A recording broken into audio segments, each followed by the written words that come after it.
Well, I'd really like to thank Larry for inviting me here tonight.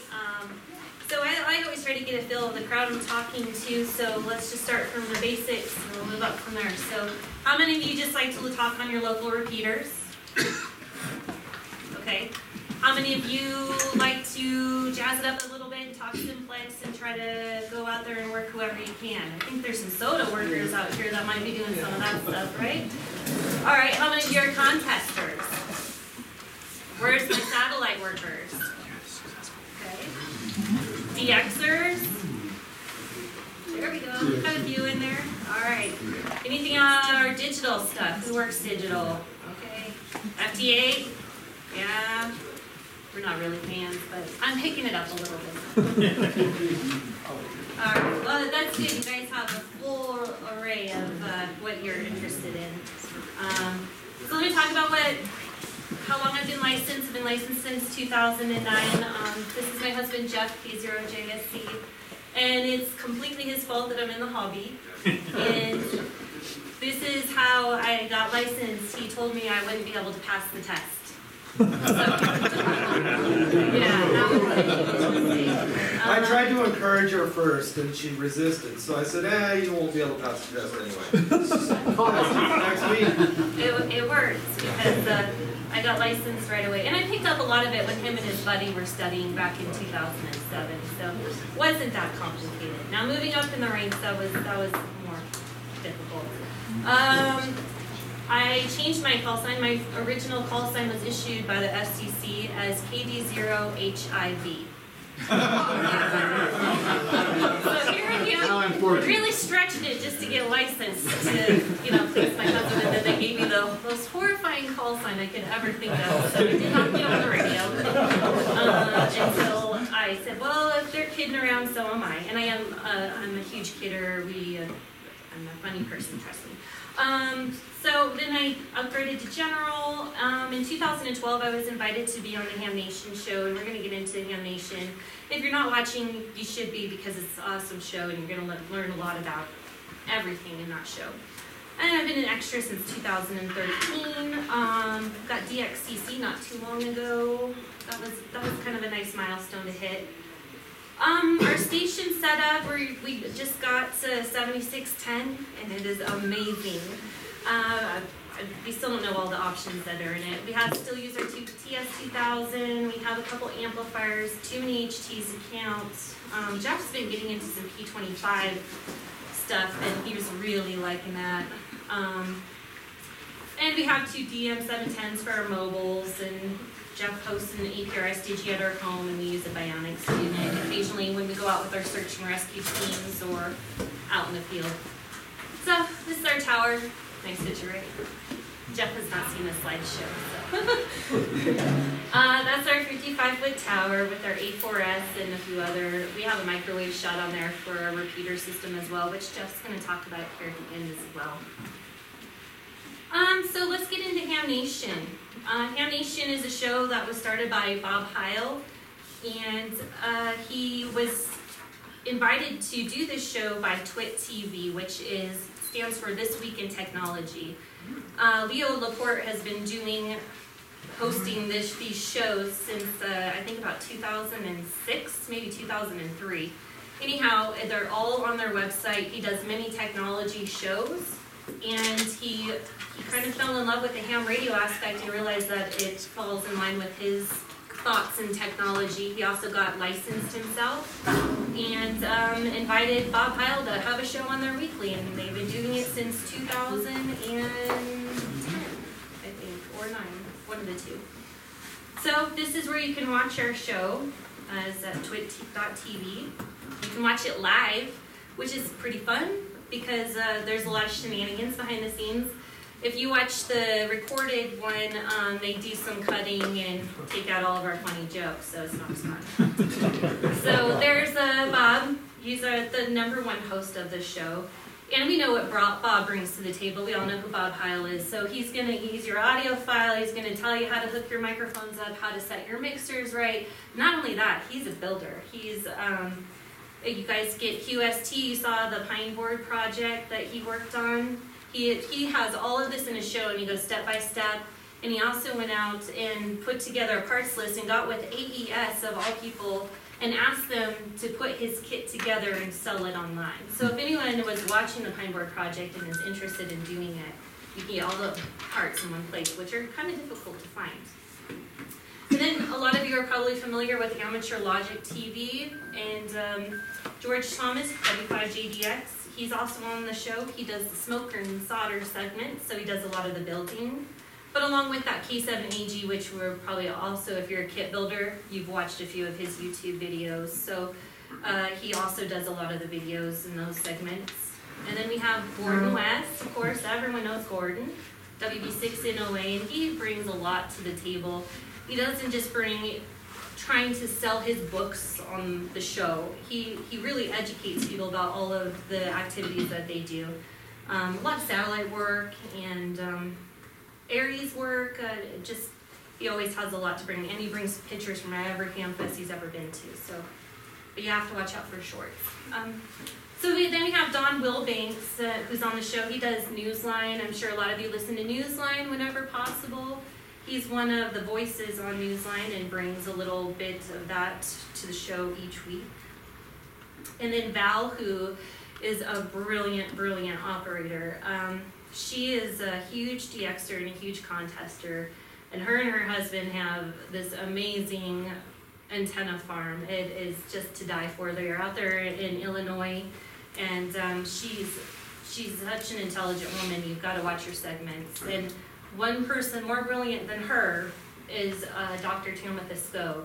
Now, if any of you like to follow propagation or the space weather and why you can't make this contact today or why you are hearing 6 meters today, this woman is a woman to follow. Follow her on Twitter and watch her videos on our show because she gives a huge wealth of information about space weather and how it's going to affect not only ham bands, but also your GPS, anything. And she works for the Department of Defense for probably a lot of secretive stuff, but she's awesome, and she got licensed after she came on the show. We all convinced her to get licensed, and she's done some conventions. She was at Dayton. I don't know if anyone caught her there or not. She's just really smart.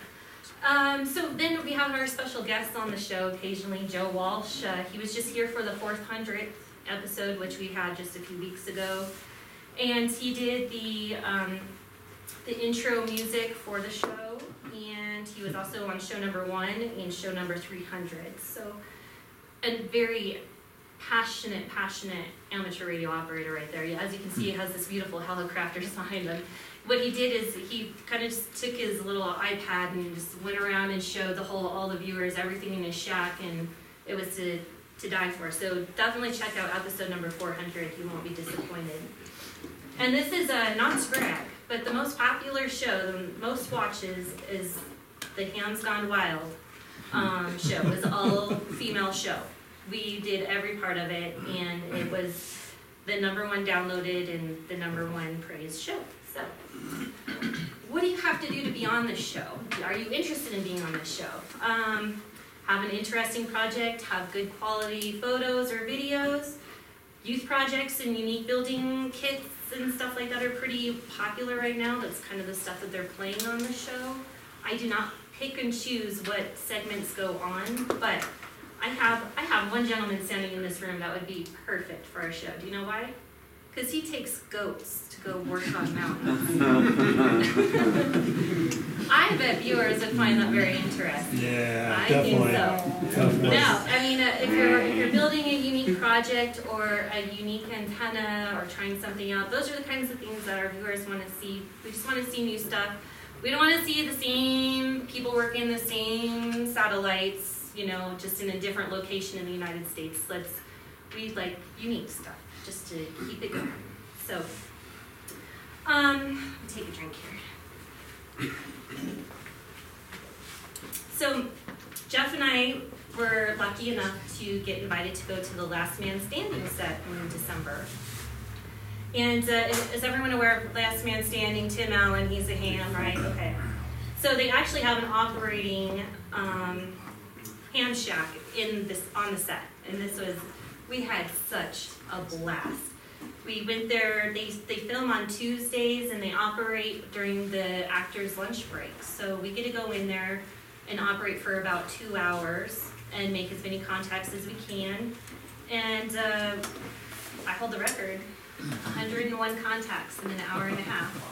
And that was all on 40 because they have a huge amount of noise on their 20 meter.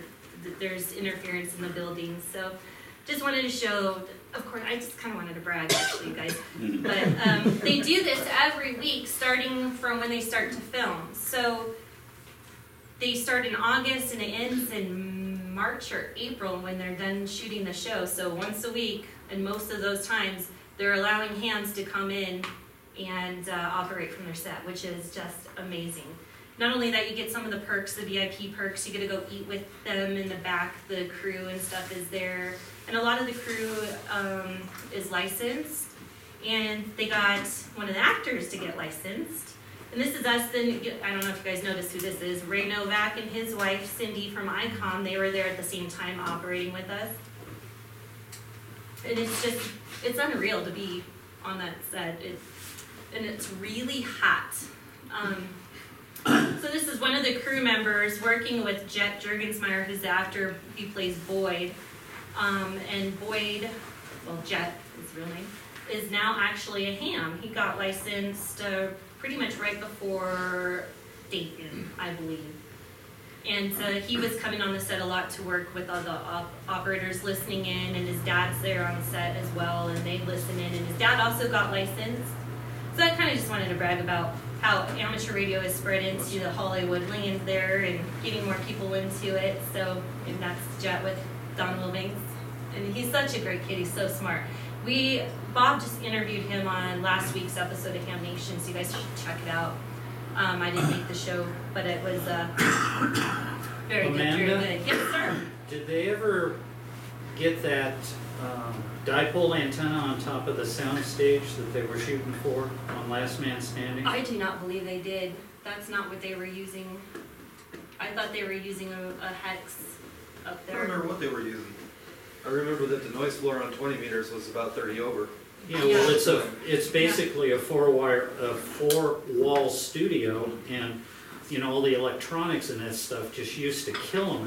Yeah, And they're limited. They're limited too. They had to really push hard to get what they have, and their tech guys and the broadcast guys were like, no more than 100 watts ever. You better not put an amplifier in there to rip it all out. Yeah, so. And they put solar on a lot of the buildings now too, so they've just lost a lot of the area to be able to put anything up.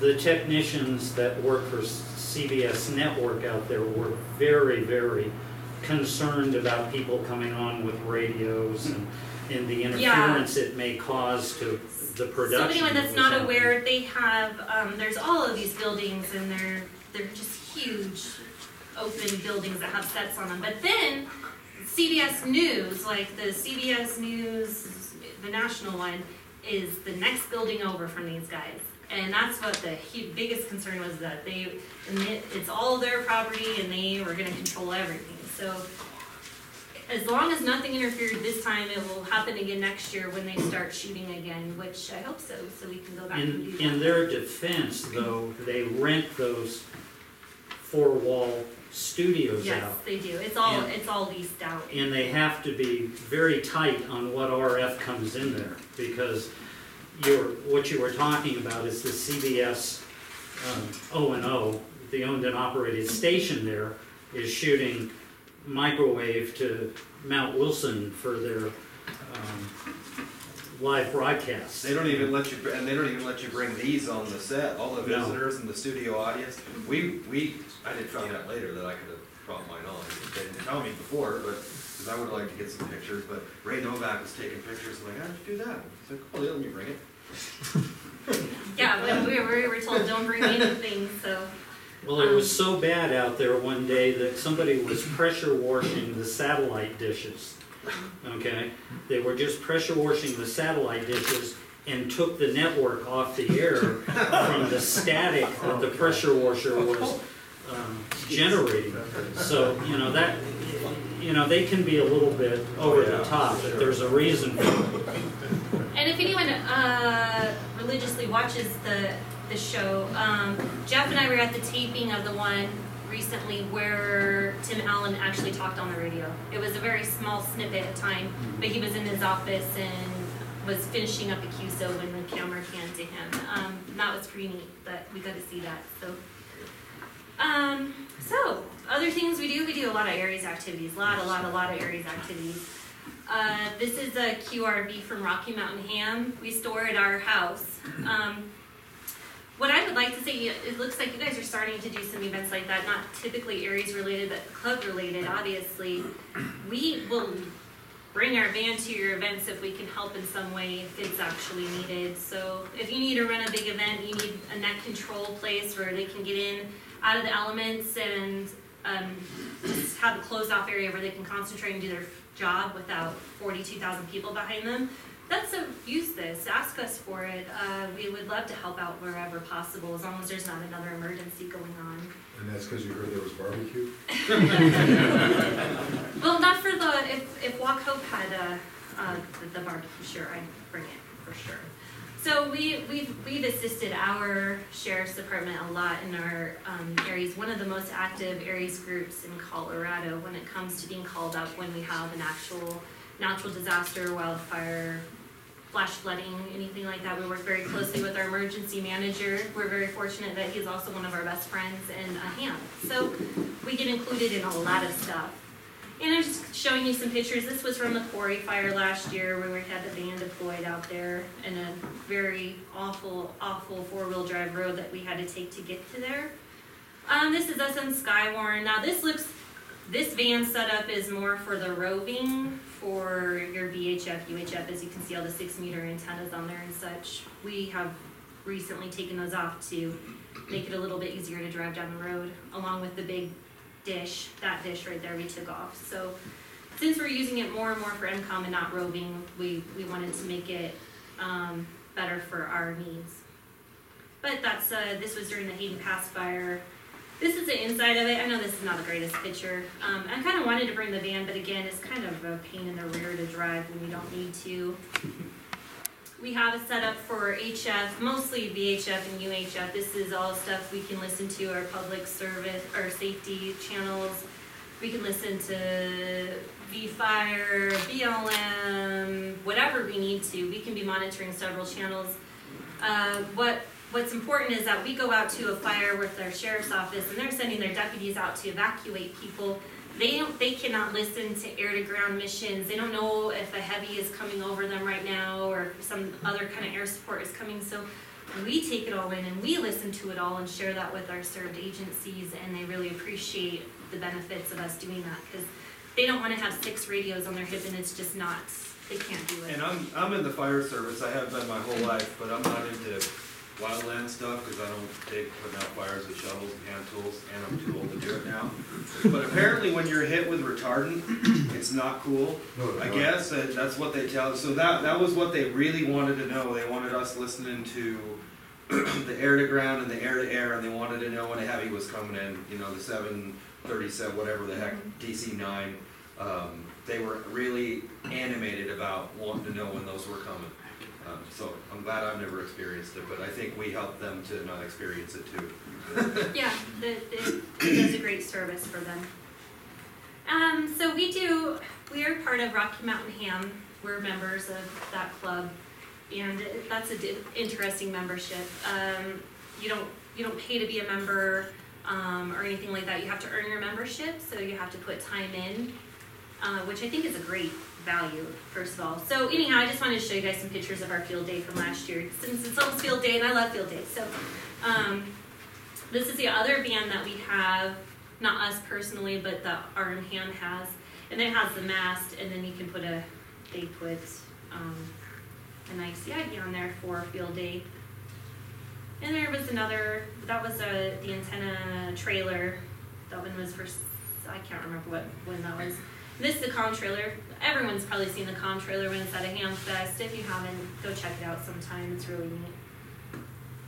And then we did during the national parks on the air. We took the van over to the sand dunes and operated from there. And you didn't need to see another picture of a van, so that you can see the sand dunes. That was a really fun time. That was great. Yeah.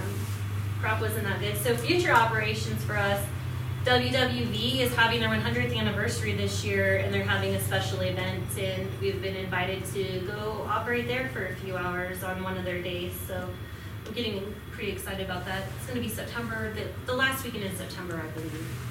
Stay tuned for more on that. So other things we've been up to is that we just started a club. Jeff and all of his repeater owners that have gotten together to link their repeaters. So we're the Fun Machine Linked Repeater System.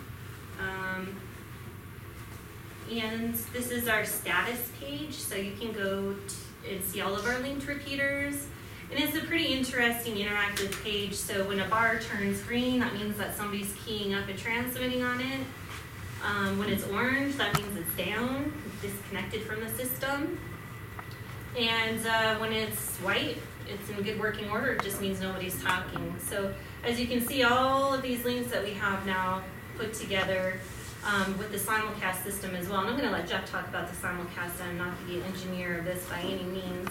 I just wanted to kind of show that off. It's a very fun feature to have, especially if you're running a busy net or an Aries activity, or you're supporting a bike ride or something, and multiple people are talking on top of each other. At least you can see the two different repeaters key up, and you can kind of guess who it might be. Or you can just tell them, the person on the Westcliff machine, I saw you double, try it again. You kind of know some way to reach out and figure out who was talking on top of another. Some of our repeater sites, this one is in West Creek. It's 11 miles north of Woodland Park. Yeah. This one is our Fremont Peak site. It's an old Colorado State Penitentiary lookout building outside of Canyon City. So it's a pretty interesting one. That monopole is no joke to climb. This is Methodist Mountain, a beautiful site, but you can't really get to it in the wintertime, as most of you, if you do repeater stuff, know. Yes, sir. Are they analog or DMR or? They're hybrid. How about that? They're all analog, but we have bridges now for all 5 of the digital modes. So you hear digital stuff on there because DMR, D-Star, Fusion, which is the weirdest one. I've heard some really weird stuff come through on Fusion. People just didn't even know where they were. But P25, NXDN, yeah, so they're all bridged over. But the core of the system is analog, and I kind of enjoy the digital modes, especially P25, but analog just sounds better. It just sounds better. That was the end of mine. I was going to let Jeff talk about his simulcast system and setup a little bit. If you'd like to explain the 3 locations and how it works. I can try. Okay. And you call me an engineer, but I've been told that this is poor man's simulcast. If I can get to a browser here. You need web access though? What's that? You need internet access? Yeah. Is it good to go or? Yeah. I'm trying to remember what it is. It's right here. Oh, it's right there. And we won't take too much more of your time. Yeah, I'll talk Just about it. wants to do a quick one. I have 2 call outs for the incident management team back in Fremont, so What's the second one? another possible lost speaker. Get GPS.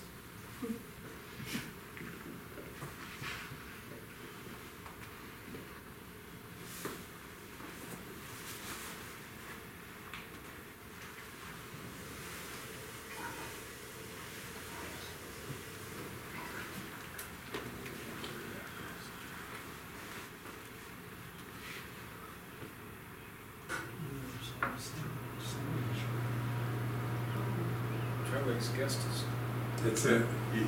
It's asking you to, You have to agree to agree it, so I think it's the tab behind, your window behind there, that second one that popped up.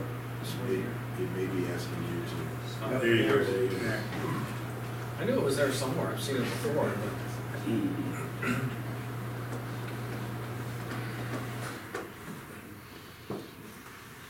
Okay, Chrome is in the back, Firefox is in the front. Cool, thank you. So, public safety agencies, even the ones that are still on analog systems, they're doing simulcast and they're spending, probably millions of dollars on, simulcast. And we have a few $1,000s invested into this. And the fun machine rides on Rocky Mountain Ham's backbone. We started doing microwave at the same time. My first microwave shot was from Fremont Peak west of Canyon City to my work actually in Pueblo, 46 miles. And the only reason I did that shot was to link a DMR repeater and I needed an internet connection. And Fremont Peak can't see into Canyon City, so I did that. But Rocky Mountain Ham was kind of doing the same thing at the same time, and well, one side's missing. Methodist. So all three, or there should be 3 sites here. One of them should be Methodist and Salida, and all these guys transmit on the same frequency at the same time. We're using GE Master 3s with a GPS disciplined oscillator to lock the transmitters and the 10 megahertz reference. There it is. No, it didn't come back. And it uses GPS for timing. So, but it's not perfect. So when you get up like the top of Monument Hill, you hear Cedarwood, which is 18 miles southeast of Pueblo, and West Creek, which is, you can kind of see it from here, I think. An old AT&T longline sites, actually both of them are. When you get in the middle in the overlap area, you hear the growl, and it kind of sounds a little bit funny, and it's not perfect, and it's not timed exactly right. But they literally, these two and Methodist, which probably lost power tonight, transmitted exactly the same time on exactly the same frequency. And this one sits up at 12,000 feet, and all that is a receiver. Up on search over that ID and do things that tell people not to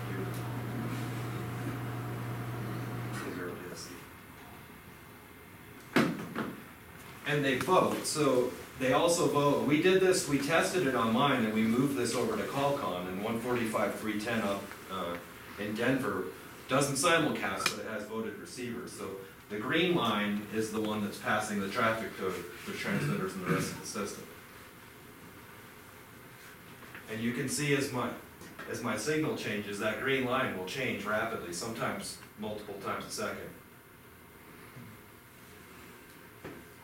K0 JSC test. So that's it. We're able to cover, I mean, most of these kind of alleviate picket fencing as you're driving down the highway or whatever, because it will just change from one to the other, and instead of getting the picket fencing, it pretty much, the voted part of it smooths everything out. Simulcast is not, it sounds funny, and I have to explain that to people. If you're in an area that there's not overlap in 2 transmitters, it sounds okay, it sounds fine. But once you get in between 2 and 3 transmitters, then it starts to sound a little bit goofy. But you know, per site, I think we've got $1,200, maybe $1,500. It depends on what we get. Old retired GE Master 3s, a little thing called an RTCM that costs about $400, a GPS DO that costs about $200, and then antennas and feed line and stuff. So that's the nickel tour, but Amanda covered the rest of it pretty well. Our system covers from North Denver all the way down to Probably more south of Raton. Cheyenne, Wyoming. Mount Thornton and 449.225 is an RM ham machine that didn't get used. And they, because we're affiliated and kind of cross members, they let us just connect up to it permanently unless it's needed for some incident. RM ham kind of went more towards DMR than analog. They still got a couple analog machines up, but most of the analog machines they had are gone. So we were able to link that one and kind of make it part of the system. So yeah, from there, probably Cheyenne, Wyoming, all the way down to this one here we call Cordova Pass. That's down kind of near La Vita Pass. That sees out into Kim and sees down to Wagon Mountain, New Mexico, and sort of into the San Luis Valley from the other side. People, I did most of these. People ask me why, and Now I don't know. I had a lot more energy back then, and we funded the core of the system all out of our own pockets, and then last year we asked for some donations to fix some stuff, because Murphy's Law, everything broke all at once, so it was pretty cool. But it's actually been a lot of fun. I've learned a bunch. I've had a lot of Elmers that have helped me. I've also had other Elmers that have said, that's never gonna work, just don't even try it, so I did it anyway. Simulcast being one of them. I've got a close friend in Elmer that said that's never gonna work, and it's more complicated than that, and he's right. But I did it anyway just because I wanted to, and I wanted to see how it would work. And it is kind of cool to be able to drive from 20 miles south of Pueblo all the way to Denver and never change your channel on your radio the whole way. If you can deal with the simulcast distortion in the overlap areas, you can literally drive almost, well, it was in Longmont, and I was working it from Longmont, so pretty cool, been fun, but a lot of work. Some of these mountaintops are, I think, from West Creek to the furthest one away is probably 6 or 7 hours driving, maybe even longer than that. Don't you have a node in the Black Forest? We do, it's at Falcon Station on Meridian Road, so it's not very It's high. that far out. It's not very high. We had hoped originally that it would get down into Colorado Springs a little bit, and it goes to Peyton and Lyman, and he's worked it from Lyman, but not the other way. So Colorado Springs is kind of a dead spot for in the whole coverage area, and Methodist Mountain right now. It used to be at least there, but the power amplifier blew up on that in February or March or something like that. And Imagine that, a GE power amp blowing up. The Master 3 is a great station, but it likes to eat power amplifiers. Qualcomm's using a lot of them too. We've got one on Cheyenne. I'm trying to remember what they have on Mount Thornton, but Methodist Mountain Qualcomm has a GE Master 3, and yeah, they both eat amplifiers too. So when 145.13 doesn't work, you can't hear it, yeah, it's because the PA smoke again. I'm a board member for Qualcomm too. In fact, I'm missing a meeting right now, but that's all right. So I help them with Cheyenne Mountain, and I kind of wing Methodist all on my own, which is interesting. That's a site where you can sit 5-6 miles away by road, and it takes 2.5 hours to get there from Salida. I mean, you look right up, 6 miles up the road or something like that, and literally 2.5 hours to get to the top of that thing because of the condition of the road. Anyway, that's my nickel tour. Thank you.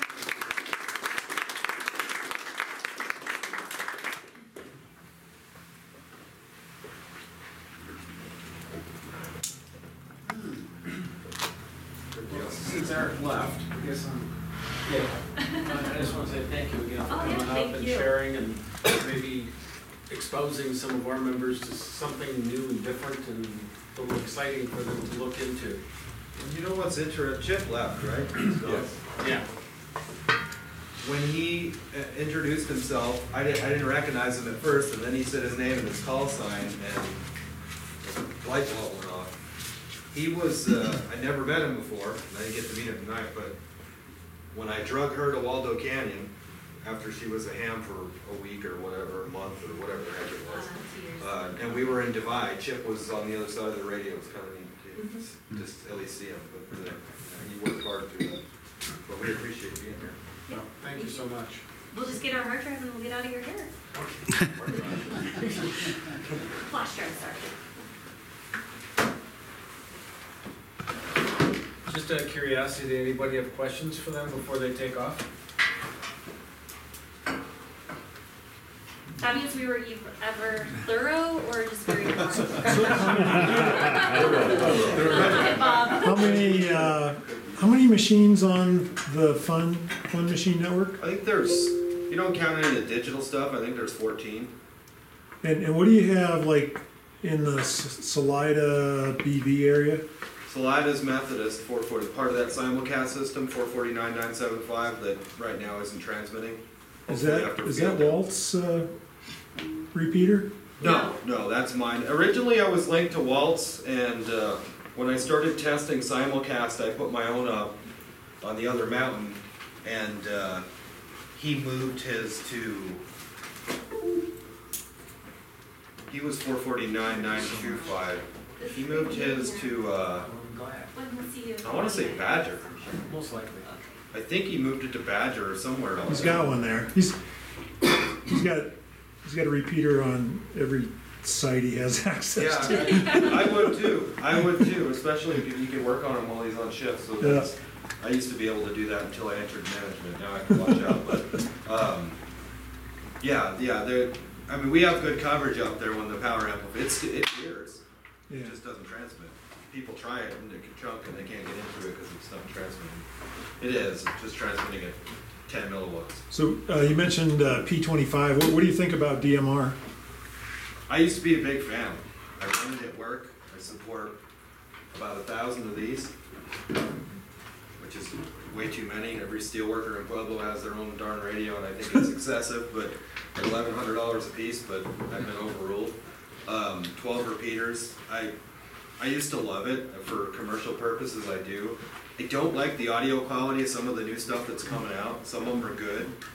Some of the really cheap Chinese radios I think sound bad.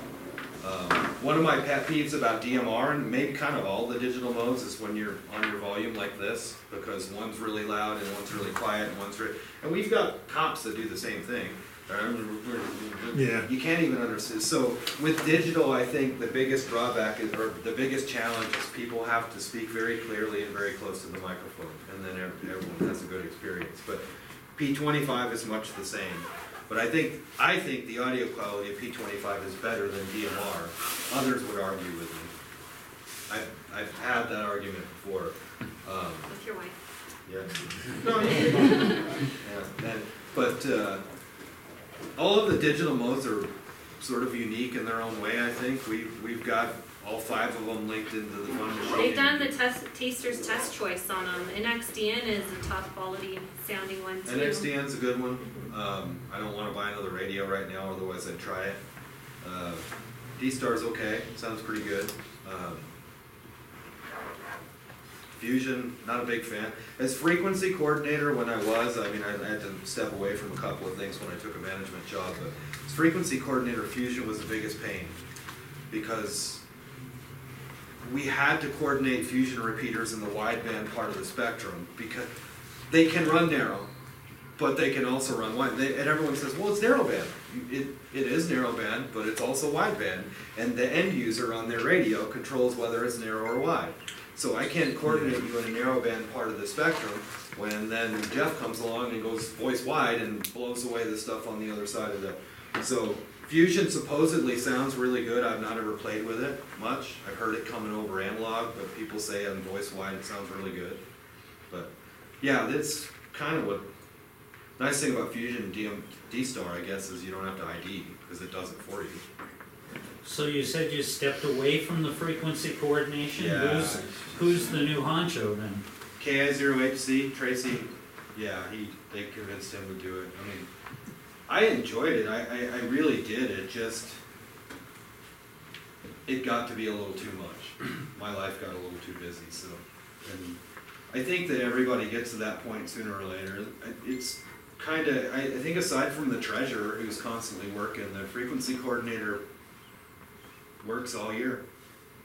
And sometimes it's hard to tell people no, and I did that a lot, but especially when, I want a 2-meter coordination in Denver.